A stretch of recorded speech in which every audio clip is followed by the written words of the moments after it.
آگے بڑھ کے انگریزی زبان، ڈر ہے کہ گونگا نہ ہو جائے کہیں ہندوستان۔ بہت خوب۔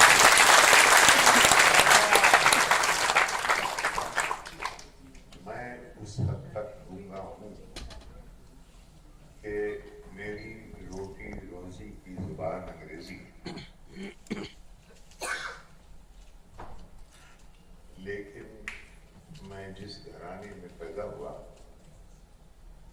وہاں اردو، ہندوستانی اور برج بھاشا اودھی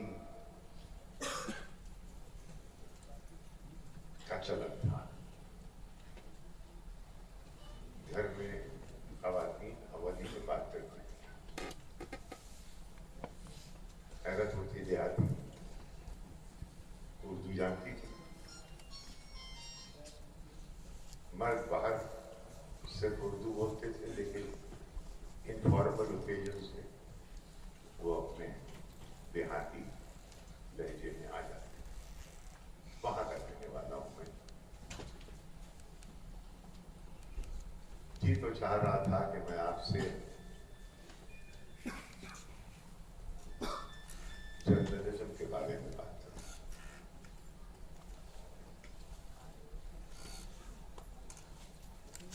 وہ پھر کبھی۔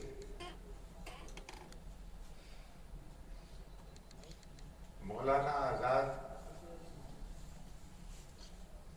پہ نظر دوبارہ ڈالنے کی ضرورت اس لیے ہے کہ ہم یہ سمجھیں کہ کس منزل تک مولانا ہندوستان کو لے جانا چاہتے تھے اور کہاں پہ ان کا پروجیکٹ سکٹل ہو گیا، روک دیا گیا۔ اور ہم لوگ ایک خواب دیکھتے ہوئے 60 سال 66 سال گزر گئے۔ اب سمجھ میں آ رہا ہے لوگوں کو کہ بھائی جو ہو رہا ہے یہ تو ہونا تھا۔